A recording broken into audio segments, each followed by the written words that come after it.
Growing up, our house felt like a military camp. My father, a college teacher, ran things very strictly. My older sister, Julie, was the perfect child, obedient, focused on school, and always trying to make everyone happy. I was the opposite, always testing the limits. Laura, sit up straight. My father would snap during dinner. A lady doesn't slouch. I'd roll my eyes, sit up, and then slouch again the moment he wasn't looking. It was a constant power struggle. My mother didn't say much, but she was just as strict. She would give me disapproving looks about my clothes or the friends I chose. "What will the neighbors think?" she would always ask. Even though home felt stifling, I found small ways to create my own space. I started dating Paul when I was 17. He was 20 and in college. Everything my parents wouldn't want from me. We kept it a secret, meeting whenever we could. For a while, I felt like things were finally going my way. I had plans to go to college and escape my parents' strict hold. But life had other plans. A few months after my 19th birthday, I started feeling sick in the mornings. At first, I thought it was stress from my upcoming exams, but soon I couldn't ignore it anymore. I still remember standing in a small gas station bathroom, holding a plastic pregnancy test in my shaky hands. One pink line appeared, positive. I was pregnant. The next few days felt like a blur. I couldn't stop thinking about what to do. I knew I had to tell Paul, but every time I tried to call him, I lost my nerve. Finally, I couldn't avoid it any longer. We met at our usual spot, a small park away from everyone's eyes. Paul smiled when he saw me, but his smile quickly faded when he noticed my expression. "Laura, what's wrong?" he asked, reaching for my hand. I pulled away, hugging myself. "I'm pregnant," I blurted out. The silence that followed was heavy. Paul's face went through so many emotions: shock, disbelief, and finally, fear. "Are you sure?" he asked. I nodded, tears welling up in my eyes. I took 6 tests, and they were all positive. Paul ran his hands through his hair, his eyes suddenly cold. "You need to get rid of it. An abortion, Laura. It's the only option. We're too young for this. It'll ruin our lives." I couldn't believe what I was hearing. This was Paul, the boy I thought I loved, telling me to get rid of our baby like it was nothing. "Get out of my sight," I hissed, turning away from him. He left without another word, leaving me alone with the heavy decision I had to make. Telling my parents was even harder. I waited until after dinner, when my father was sitting in his usual spot in the living room, reading the newspaper. My mother was knitting, and Julie was there too, standing in the background. "I have something to tell you," I said, my voice shaking. My father lowered the newspaper and looked at me suspiciously. "What is it, Laura?" he asked. I took a deep breath. "I'm pregnant." The reaction was worse than I could have imagined. My father's face turned red as he started yelling about shame and disappointment. My mother burst into tears, crying about what the neighbors would think. Julie just stood there, shocked and disgusted. "You'll get an abortion," my father said once he had calmed down enough to speak clearly. "We'll find a discreet clinic. No one has to know about this mistake." At first, I didn't want to listen, but the pressure from my family was too much. A few days later, I found myself sitting in a doctor's office. My mother and Julie sat beside me like guards. The doctor, a kind woman in her 50s, looked over my charts with a frown. Then she looked up at me, her eyes full of concern. "Laura, I need to tell you something important," she said gently. "Because of your medical history, if you have an abortion, there's a high chance you may never be able to have children again." Her words hit me hard. Never be able to have children again. Suddenly, the choice was clear. "No," I said, my voice stronger than I expected. "I'm not doing it. I'm keeping the baby." My mother gasped, and Julie rolled her eyes, but I stood my ground. The drive home was tense and silent. When we walked through the door, my father was waiting, expecting news. "Well?" he demanded. "She wouldn't do it," my mother spat, frustrated. "After everything we've done for her," my father said, his face twisted with anger. He took a deep breath and then spoke, his voice cold and final. "Get out. Pack your things and leave this house. You're no daughter of mine. I won't have you embarrassing this family with your condition," my father said, his voice cold. My mother nodded in agreement, her eyes hard. You heard your father. Go. Julie just stood there, silent and judgmental. Tears ran down my face as I rushed to my room, grabbing some clothes and throwing them into a bag. As I headed for the door, my father's voice stopped me one last time. And don't think about coming back. As far as we're concerned, you're dead to us. The door slammed behind me with a sound that felt final and devastating. I was alone, pregnant, and homeless. In desperation, I called the only person I thought might help, my Aunt Kelly. She and Uncle Scott had always been the outcasts of the family, living in another state and rarely talking to my parents. Laura, what's wrong, sweetie? Aunt Kelly's voice was warm and concerned. Through tears, I explained everything. There was a long pause after I finished. Where are you now? She finally asked. Outside our house. They kicked me out. Another pause. Stay right there. We're coming to get you. The drive to Aunt Kelly and Uncle Scott's house was long, but it gave me time to think about everything that had happened. Their house was small but cozy. As soon as we arrived, Aunt Kelly fussed over me, making sure I ate something while Uncle Scott carried my bag to the spare room, which would now be mine. It's not much, he said, placing the bag down, but it's yours for as long as you need it. I looked around the small, warm room and felt a lump in my throat. It's perfect, I whispered. The next few weeks were a blur of doctor's appointments, talking about my future and getting used to my new life. One evening at dinner, Aunt Kelly spoke up. We've been thinking, she said. We want to help you continue your education. I looked up from my plate, surprised. What do you mean? Uncle Scott leaned forward. We've saved some money over the years. We never had kids of our own, so we want to use it to help you go to college. I was speechless after everything that had happened. The idea of going to college felt impossible. I didn't know what to say. Say yes. Aunt Kelly smiled. We believe in you, Laura. This baby doesn't mean the end of your dreams. With their support, I enrolled in a local community college, majoring in business management. It wasn't easy juggling classes, doctor's appointments, and the challenges of pregnancy, but I was determined to make it work. I also found a job as a waitress at a local restaurant. The owner, Evelyn, was a kind woman who understood my situation and was flexible with my hours. It wasn't much, but it helped me save for the baby and contribute to Aunt Kelly and Uncle Scott's household. The day my son was born was the most terrifying and beautiful day of my life. After hours of labor, I held him in my arms, amazed by his tiny fingers and toes. Aunt Kelly and Uncle Scott stood nearby, smiling proudly like grandparents. What are you going to name him? Aunt Kelly asked softly. I looked down at my son, peacefully asleep in my arms. Jack, I said. It means God is my judge because no matter what anyone else thinks, I know I made the right choice.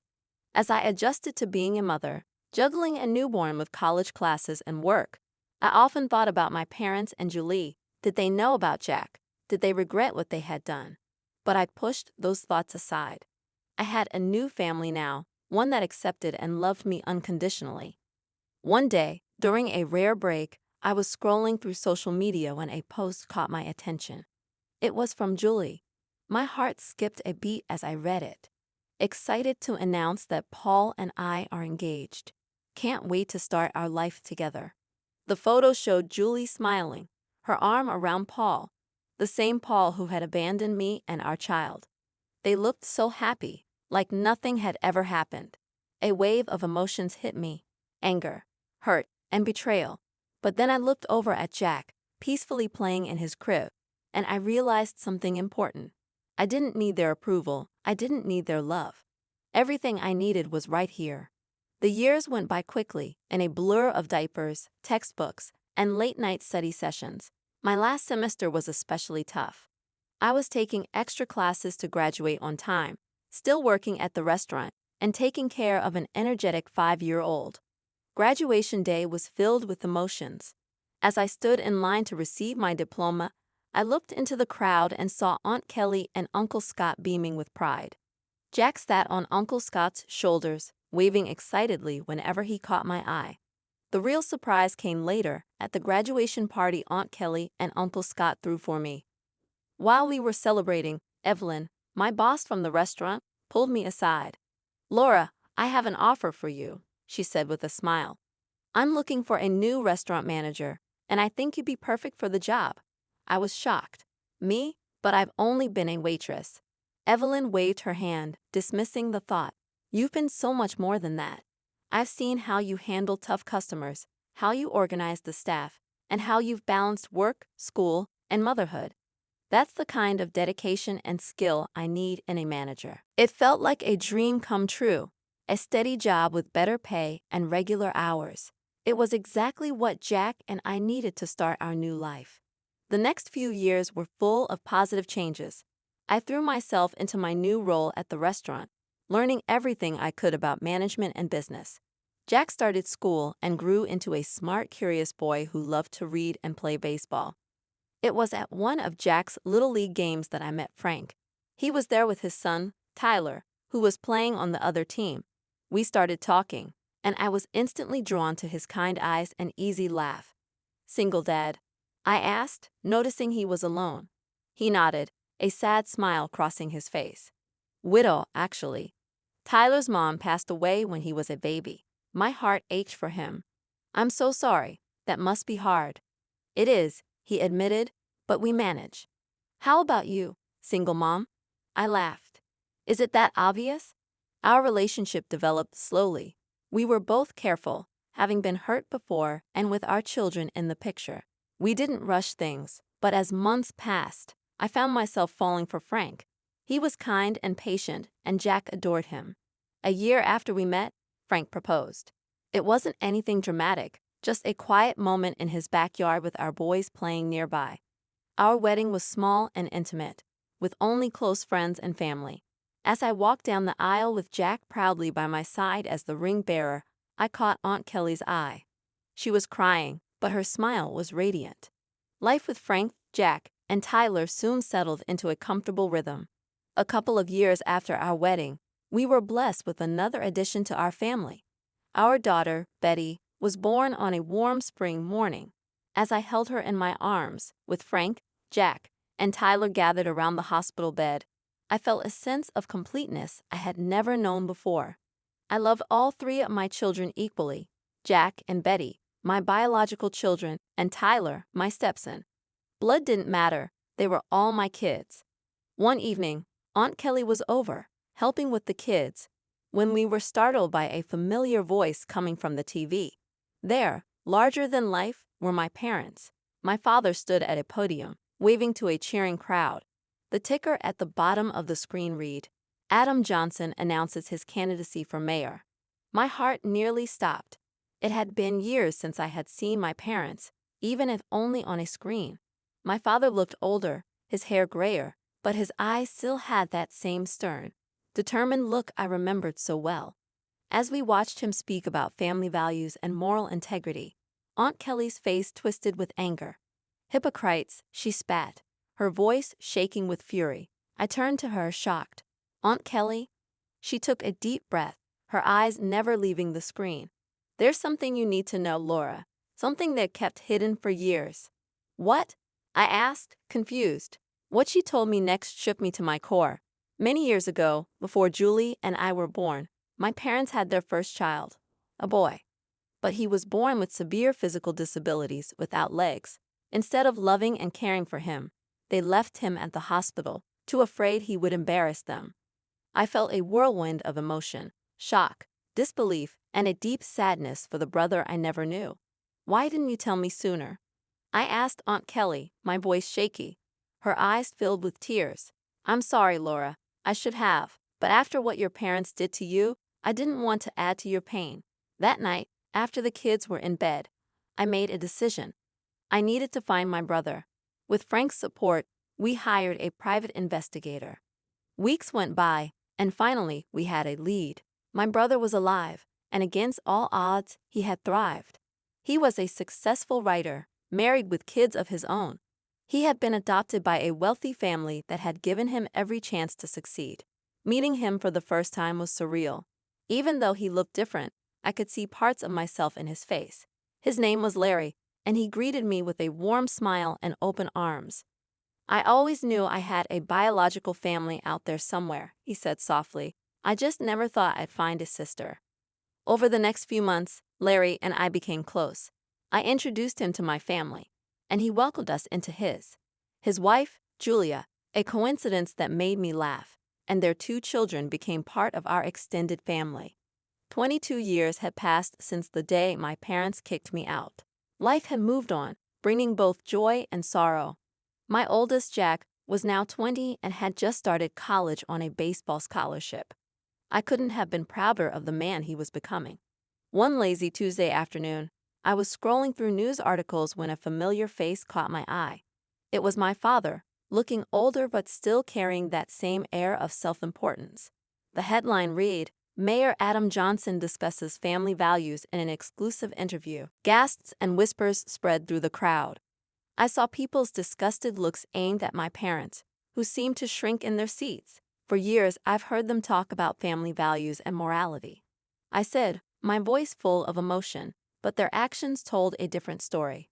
They abandoned 2 of their children when we needed them the most. They erased us from their lives to keep up their perfect image. The room erupted into chaos. People were shouting, some at my parents, others at each other. Journalists who had come for a simple book signing were now furiously taking notes or speaking into their phones. In the middle of the uproar, I locked eyes with my father. The man who had once seemed so powerful in my childhood now looked small and defeated. My mother was openly crying, and Julie sat frozen, her face filled with shock and confusion. In the days that followed, the story blew up. It was all over the local news, then the national news. My father's political career crumbled overnight. The man who had preached about integrity and family values was exposed as a hypocrite. His position as mayor became impossible to hold, and within a week, he resigned, citing personal reasons. But everyone knew the truth. The college where he had taught quickly distanced themselves, firing him. Amidst all the chaos, one thing became clear: my sister Julie made her choice. She stood firmly by our parents, refusing to face the truth. During a brief phone call, she hissed, "You've ruined everything. Don't contact me again. You're dead to me, just like you're dead to Mom and Dad." But life has a way of surprising you when you least expect it.